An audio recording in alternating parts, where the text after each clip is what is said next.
Assalamualaikum, I'm Ara Ishtiaq here. Today we are going to discuss FSC Chemistry Part 1. Students, as you know, in our previous lecture we were discussing about the properties of cathode rays. So now in today's session we will discuss some remaining properties of cathode rays. So let's start. ये आज के lecture की पहली property है तब they produce florescence, मतलब cathode rays florescence create करती हैं। फ्लोरिसेंस क्या होता है कि जब कैथोड रेज कैथोड से निकल रही होती हैं, वो ट्रेवल कर रही होती हैं, उनके रास्ते में कोई अगर चीज़ आ जाती है तो उस चीज़ से टकरा के ये फ्लोरिसेंस मतलब कोई कलर प्रोड्यूस कर देती हैं। वो कलर कैसे प्रोड्यूस होता है, वो टकराती हैं, री एमिट होती हैं फिर, ठीक है, तो वो एक्साइटेशन ऑफ इलेक्ट्रॉन्स की वजह से उसमें कोई ना कोई कलरिंग फिनोमेना शो हो रहा होता है। लाइक अगर कैथोड रेज शीशे से टकराती है ना तो ये ग्रीनिश फ्लोरिसेंस क्रिएट करती हैं, ठीक है, एक ग्रीन कलर आपके सामने अपीयर हो रहा होता है। तो इसको हम क्या कहेंगे, ये जैसा कि आपके सामने लिखा हुआ है कि they produce greenish fluorescence while striking to the wall of glass, ठीक है, किसी भी शीशे ग्लास ट्यूब की वॉल से या शीशे की चीज़ से टकराएंगी तो ये ग्रीन कलर का इफेक्ट प्रोड्यूस करेंगी। उसको हम कहेंगे कि ग्लास के ऊपर टकरा के इन्होंने ग्रीनिश फ्लोरिसेंस प्रोड्यूस की, ठीक है। तो इसी तरह से डिपेंड करता है वो किस चीज़ से टकरा रही है, कलर डिफरेंट भी हो सकता है। लाइक नीचे मेंशन है कि अगर ये टकराती हैं किसी भी टिन स्टोन से या एल्यूमिना से टकराएंगी तो ये रेड कलर में ग्लो करेंगी, मतलब एल्यूमिना उसके ऊपर जब टकराती है कैथोड रेज तो रेड कलर अपीयर होगा। टिन स्टोन पे स्ट्राइक करेंगी तो येलो कलर अपीयर होगा। मतलब जिस चीज़ पे टकरा रही हैं उसके ऊपर डिपेंड करता है कि ये किस किस्म का कलरिंग फिनोमेना प्रोड्यूस करेंगी। टिन स्टोन पे कैथोड रे टकराई, कौन सा कलर प्रोड्यूस हुआ, येलो।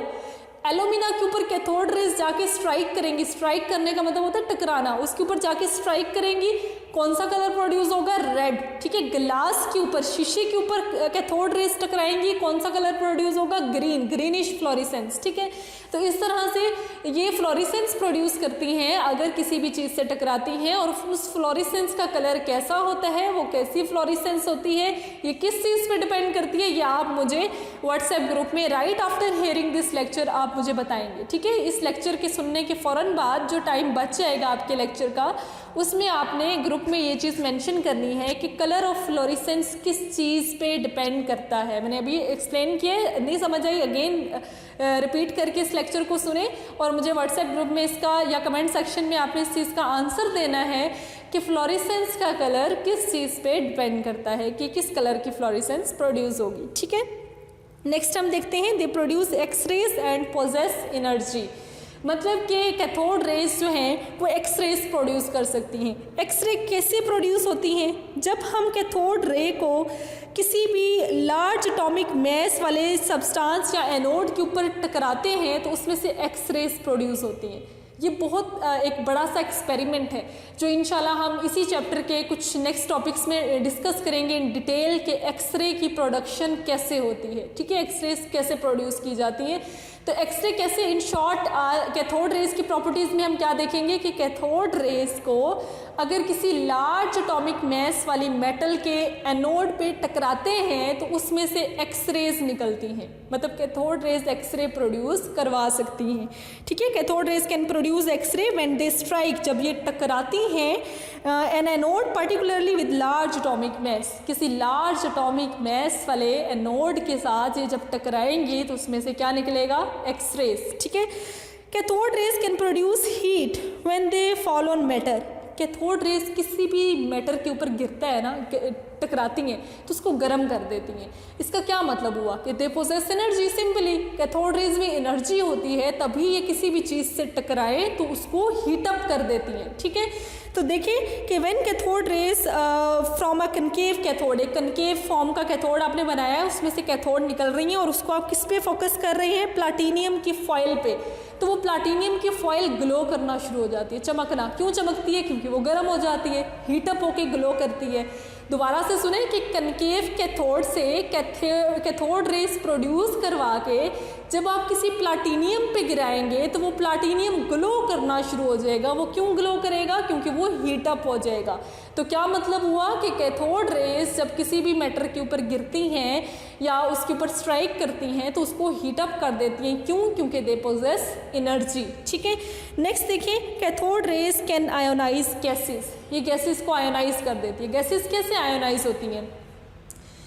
गैसेस का कोई भी एक एटम है, उसमें से एक इलेक्ट्रॉन को निकाल दे, वो पॉजिटिव आयन बन जाएगा। आपने चैप्टर नंबर 1 में मैस स्पेक्ट्रोमेट्री पढ़ा था और उसमें एक आयोनाइजेशन चैम्बर भी पढ़ा था।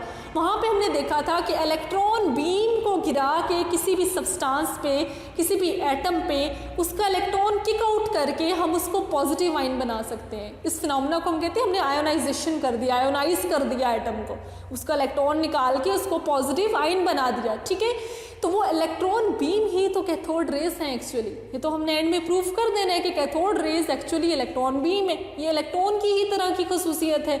ये हमें चीज़ें, इसकी खसूसियात ये भी बता रही हैं कि सारी खसूसियात इलेक्ट्रॉन्स वाली हैं। वो ये इलेक्ट्रॉन बीम जैसे गैसेस को आयोनाइज कर रही थी, इसी तरह से ये कैथोड रेज भी गैसेस को आयोनाइज कर रही हैं। तो इस चीज़ से साबित होता है कि यही रेज हैं जिनको हम इलेक्ट्रॉन कहते हैं। ठीक है, तो ये 3 प्रॉपर्टी हमने स्लाइड में पढ़ी है। फर्स्ट वन क्या थी कि ये एक्स रेज प्रोड्यूस करती हैं। कैसे? जब किसी मेटल के ऊपर गिराते हैं। सेकंड प्रॉपर्टी, इनमें एनर्जी होती है। कैसे पता चला?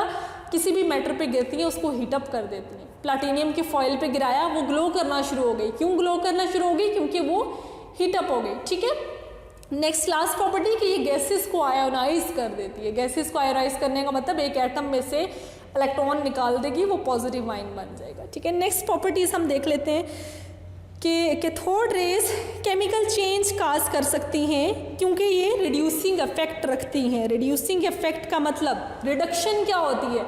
Addition of electron. ये तो आपने पढ़ा होगा, एक जनरल सा कॉन्सेप्ट है। रिडक्शन हम एडिशन ऑफ हाइड्रोजन या एडिशन ऑफ इलेक्ट्रॉन को कहते हैं। तो जब कैथोड रेज इलेक्ट्रॉन ही हैं तो इसको किसी चीज़ के ऊपर गिराएं और इसके अंदर मौजूद इलेक्ट्रॉन उसमें ऐड हो जाएं तो उस चीज़ का क्या होगा? रिडक्शन परफॉर्म हो जाएगी ना, उसमें इलेक्ट्रॉन ऐड हो गए हैं, एक केमिकल चेंज भी आ गया। रिडक्शन एक केमिकल चेंज है, एक केमिकल रिएक्शन होता है, रिडक्शन रिएक्शंस होते हैं। ठीक है, तो कैथोड रेज केमिकल चेंज कर सकती हैं, केमिकल रिएक्शन कर सकती हैं क्योंकि इनके ऊपर रिड्यूसिंग इफेक्ट है। ये इलेक्ट्रॉन से ऐड होंगी किसी भी चीज़ में, केमिकल चेंज आ जाएगा, रिडक्शन परफॉर्म हो जाएगी। ठीक है, next property is cathode rays can pass through a thin metal foil like aluminium और गोल्ड फॉइल। एल्यूमिनियम या गोल्ड की बारीक सी फॉइल में से, एक पतरी से, एक लेयर सी में से ये गुजर जाती हैं। उस फॉइल में से ये पास ऑन हो सकते हैं। ये भी एक खसूसियत है कैथोड रेज की। नेक्स्ट हम देखते हैं द मोस्ट इंपॉर्टेंट वन। अब यहाँ पे देखें, the E/M value of cathode rays show that they are simply electron. लुबे लुबाब हमारी सारी स्टडी का कि हमने अब तक जितनी खसूसियात पढ़ी हैं वो सारी पढ़ने के बाद आखिरी खसूसियात में हम ये बात कह देंगे कि इनकी कैथोड रेज की E/M वैल्यू, E/M वैल्यू का मतलब होता है E for electric charge over M for mass. मतलब कि कैथोड रेज के पार्टिकल का जो मैस है और इनके ऊपर जो electric charge, E for electric charge, उनकी चार्ज और मैस की रेशो हमें बताती है कि ये इलेक्ट्रॉन्स हैं। जो चार्ज इलेक्ट्रॉन पे होता है वही इन पे है। ठीक है, जो मैस इलेक्ट्रॉन्स का होता है वही इनका है। तो मतलब क्या हुआ कि they are simply electrons. Cathode rays क्या है? ढेर सारे इलेक्ट्रॉन भाग रहे हैं। ठीक है, ढेर सारे इलेक्ट्रॉन एक ग्रुप में मूव कर रहे हैं, इलेक्ट्रॉन बीम जिसको कहते हैं। ठीक है, इलेक्ट्रॉन बीम्स को हमने क्या नाम दिया हुआ था? Cathode rays.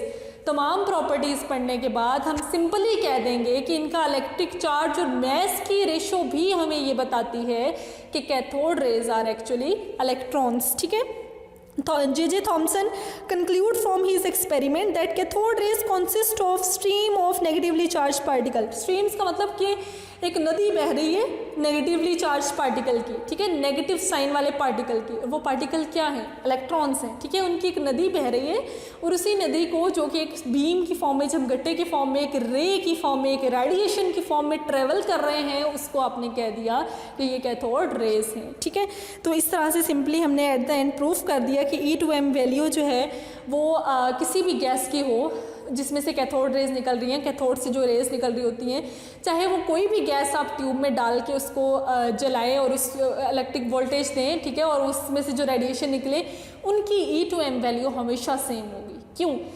देखिए कल के लेक्चर में परसों के लेक्चर में जिसमें आपने डिस्कवरी ऑफ कैथोड रेज पढ़ा था, आपने एक बात स्टडी की थी कि जो आप कैथोड रेज को प्रोड्यूस करवाते हैं वो डिपेंड कर रही होती है कि हमारे पास कैथोड रेज किसी चीज़ पे भी डिपेंड नहीं कर रही होती, मतलब उनका जो कलर है वो ग्लास की वॉल पे डिपेंड कर रहा होता है, क्योंकि जो इलेक्ट्रॉन कैथोड रेज निकल रही है वो सारी की सारी सेम है। ठीक है, आपने पढ़ा था कि ग्लास की वॉल के ऊपर जो फ्लोरेसेंस क्रिएट होती है वो उसके ही मटेरियल पे डिपेंड करती है, क्योंकि कैथोड रेज सारी सेम है। चाहे जो मर्जी गैस आप गैस ट्यूब में फिल कर लें, जो मर्जी कैथोड इस्तेमाल कर ले, कोई मेटल का कैथोड है या कोई किसी और मटेरियल का कैथोड है, जैसा मर्जी कैथोड हो, जैसी मर्जी गैस आप वहाँ पे फिल करें, जो कैथोड रे निकलती है ना वो सब में से सेम निकलती है। ऐसा क्यों है? क्योंकि जितने भी सब्सटेंसेस केमिस्ट्री में हैं उन सब के इलेक्ट्रॉन तो सेम है। ऐसा तो नहीं है कि जो एक एल्यूमिनियम मेटल है उसमें कोई और तरह के इलेक्ट्रॉन हैं, जो सोडियम मेटल है उसमें इलेक्ट्रॉन कुछ और तरह के हैं, हाइड्रोजन में इलेक्ट्रॉन और तरह के जैसे हैं। ऐसा नहीं होता, जितने भी मटेरियल हैं सब में इलेक्ट्रॉन एक जैसे हैं, तो E/m वैल्यू भी तमाम इलेक्ट्रॉन्स की सेम होगी। E/m value electric charge over mass ratio, ये सबकी सेम है क्योंकि सारे इलेक्ट्रॉन जितने भी सब्सटेंसेस में हैं वो सेम होते हैं। ठीक है, तो E/m वैल्यू भी सबकी सेम होगी। That's all about today's lecture. अल्लाह हाफिज़।